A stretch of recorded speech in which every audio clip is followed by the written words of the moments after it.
Welcome back, Tribe. I have an interesting one here. Denmark announces compulsory military service for women, too. Well, more proof that Russia's wartime reach extends well beyond the front lines in eastern Ukraine. For the first time ever, Denmark plans to draft both men and women into military service. It's only the third European country to do so, following Norway and Sweden. Beginning in 2026, the government wants to call up 5,000 co-ed conscripts a year. And the government says the decision is in reaction to the war in Ukraine and the Russian threat in Western Europe's backyard. Here's the Danish Prime Minister, Mette Frederiksen, speaking earlier today. Protecting your country is one of the most honorable things you can do. That's why the government is proposing that we expand conscription, making the responsibility greater and the tasks more numerous. And we're proposing full gender equality.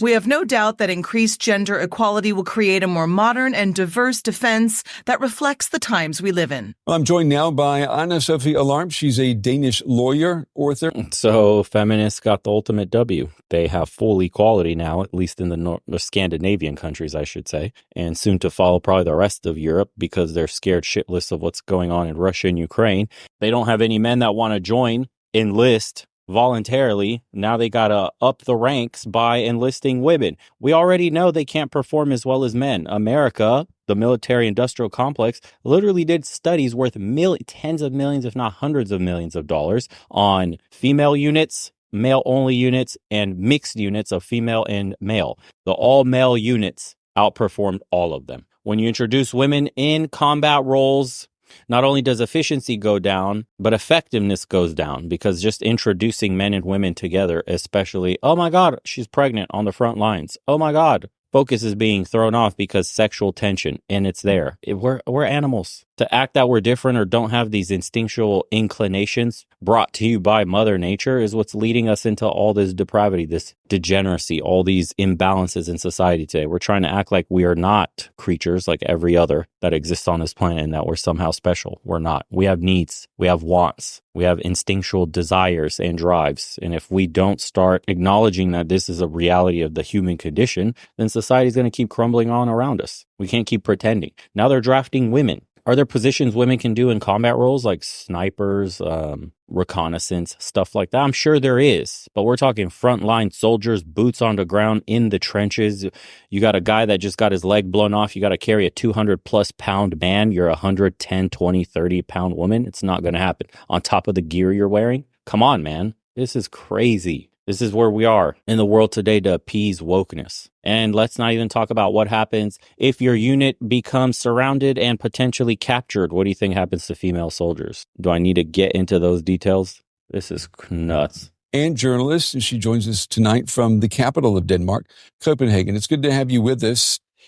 Maybe if you could put us in the mind of the Danes. Explain to us why making the military service more co-ed. Why is that so important right now?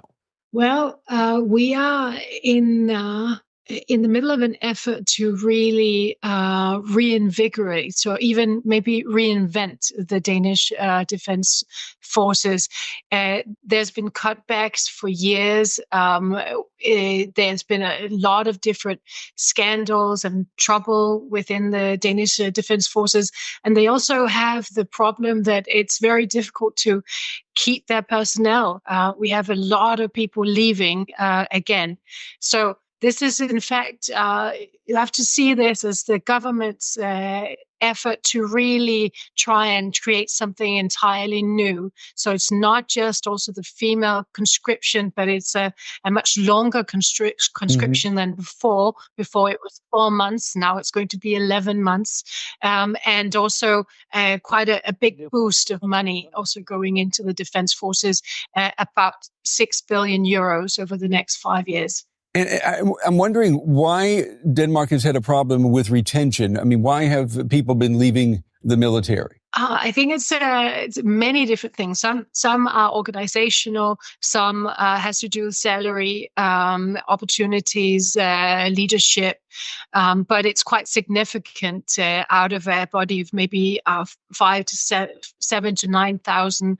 Let's be real. Europe's been depending on America's teat militarily. Also, America made it that way because when you have these contracts for weapon systems, America basically only allows its own people to work on systems to maintain them. So they create an Apple-like closed loop of a system where you're stuck once you buy American tech and gear. You're stuck using American tech and gear. There's often clauses that don't allow you to buy competitors, yada, yada, yada. That's just America, looking out for her own interests, but at the same time has kind of made all her partners dependent on her to the point where they can't defend themselves when something like Russia and Ukraine happens because you've sucked up all the money and you have contracts that make it so that they can't look anywhere else or should not even invest in their own tech. That's fine. Who could have seen this coming? Obviously, a ton of people that got rich along the way and didn't care that this, problem has arisen now.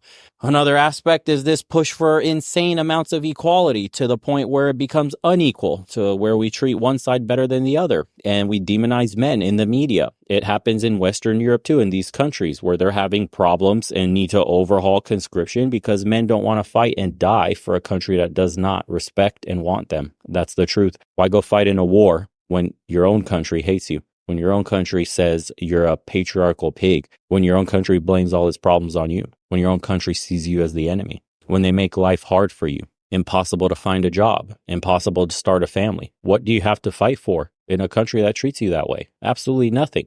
And when you have all the woke brigades coming out and all the social justice warriors and everybody screaming down your throat how you're an evil white man, because that's what it is in these European nations. That's why they fail to get these recruitment numbers up, because white men are no longer just signing the paperwork. The dotted line stays empty. And now they need to replace the bulk of their forces. Who do you do that with? America's having the same issues. What do? Start lowering the standards. Then you start letting people in that shouldn't be in. People with like health issues, people with criminal past, people with God knows what that used to be a disqualifier, no longer is. And now you got to open it up to the whole other side of the gender. Can you imagine going to war and the draft happens and military services are mandatory for women as well? Can you imagine that? We already saw the backlash on TikTok and on Twitter and YouTube shorts and all these videos of women just like, I wanted equality, but not that kind of equality. You think a woman can see herself?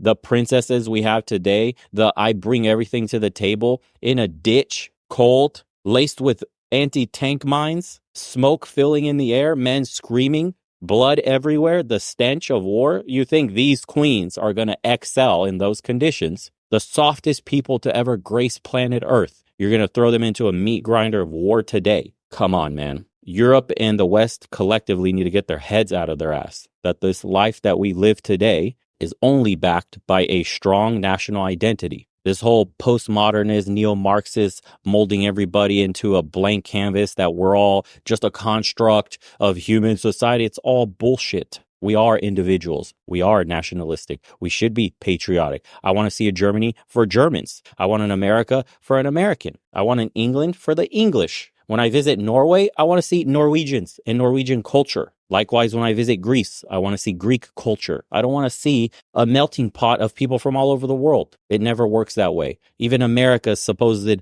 melting pot of the world struggles because multiculturalism in America is surface deep. It's not multiculturalism. I lived there most of my life. I could tell you people live in their own pockets. There's the white communities, the black communities, the Hispanic communities, and they only intermingle here and there because school, because work, or because something of that nature, where they're forced to be together. Otherwise, you got your Chinatown, little Italy, you got your little Armenia, you got everybody in their own little pockets and they stay with their own people naturally. And this is what we do. And we're trying to force it otherwise. So now Europe has imported a ton, mass migration. And now, oh my God, why won't these people assimilate? Why can't we assimilate these massive amounts of immigrants, migrants, illegal, whatever you want to call them? We're struggling. And guess what? It's a double-edged sword. You get cut on the other side too, because what happens, and I've seen these videos too, if a country was to go to war, all the immigrants will just leave. They have no blood ties, no cultural, no historical ties to that country. They came there for a better life. When the better life disappears and it's time for war and you're getting bombed, they'll leave. These people won't defend your country. They have no stake in it. They just come for benefits. for a better life, for government handouts, for whatever it is that's going on in the West today. Think about it, man. We have been reduced down to having our women fight wars. Does that sound healthy to you? Staff, not conscripts, but staff, 2,000 in 2022 left. So it's quite a return of people that you have to get in and retrain, etc. And of course, new conscripts does not fix that problem, but it's a new start. You know, we said earlier in the program that this decision is in reaction to the Russian invasion of Ukraine, the Russian threat to Western Europe. But your foreign minister has said that, and I'm quoting here, Russia does not pose a threat to Denmark. Is he right? I think that is also political. We want to say that we don't think that Russia at this point poses a territorial threat to Denmark, but we perceive Russia to be a threat on Europe in general. And we also do have, along with Sweden and Finland, a neighborhood within the Baltic Sea, and that means that we are neighbors with Russia, and we feel, particularly after the invasion of Ukraine, that threat to be quite present and potent. In this attempt to bulk up the military, to make the military more attractive to civilians, how much of that is in reaction to the pressure that we saw under former U.S. President Donald Trump for all of NATO members to pay that 2% of GDP to NATO? How much of it is a reaction to that? And how much of it is maybe a preparation for a possible second Donald Trump presidency? I think a lot of factors play together right now. We have the war in Ukraine. Also, we see, and the Danes are very strong allies to Ukraine, big donors also of aircraft. So that's one thing. We see the war not going that well from a Ukrainian perspective. We also see that we maybe not in a position where we can bet on American support for the long run in Europe. And so we need to create a much stronger, not only better funded, better staff, but a stronger European defense. And that is what we are trying to contribute to here. We also, for the next few years, going to exceed the 2% target of GDP. And Anna-Sophia, I've got about 15 seconds. I'm going to ask you, what's been the public reaction to news of, including women in this conscription? Is there broad support for it? Well, it's divided. There's divided support. And I also want to say that there is a series of parties. We have a lot of parties in the Danish parliament, but there's parties behind the general framework within the defense regulation. Two of them do not agree with this. So it's not set in stone that it's in fact going to be law that the women will also be conscribed. Anna-Sophia, I love joining us. Let's see what the comments say. I'm curious. Not just equal rights, equal duty. Now we're headed towards actual gender equality. Really love this. And a woman writes, I'm just here for the comments. At least Nordic countries are being coherent with their equality ideology. Can you imagine American women's reaction to compulsory military service in the States? You go, girls. And then someone's quoted saying, it's one of the most honorable things to do. ... That's why we have to force everybody. And here's a Danish soldier, himself a veteran. It says, with 10 years of experience and 2 deployments along U.S. soldiers, 1 in Afghanistan, 1 in Iraq. In 2013, the defense budget cut a lot of benefits for soldiers. And since a Danish soldier is employed like any other employee, we can quit our job with 3 months' notice, although not while being deployed. We have a union. The pay is so low that without the benefits, young Danes don't see service as a feasible career path anymore. It has become contemporary before getting a real job. I served 10 years because I had a contract predating the cuts and was saving up points I could take to a master's degree with while on full pay, rather than doing it on the student benefits program. And he says, I know this sounds super spoiled, but a lot of soldiers don't want to end up not being able to afford taking higher education without ending in crippling debt. I have a family now, and studying on student benefits helps, but it would not be enough compared to my salary with the Army. I'm following with a keen eye on how the Danish government will solve retention because the soldiers' union has been warning the government of retention issues since 2013. How I see it, when I was serving, it was the people with old contracts that stayed. People with the new cut down contracts came and went. And slowly, the pool of people with old contracts just concluded. Here we are. And someone said military service and war, two big differences. And it is. Ukraine is finding that out. What a mess.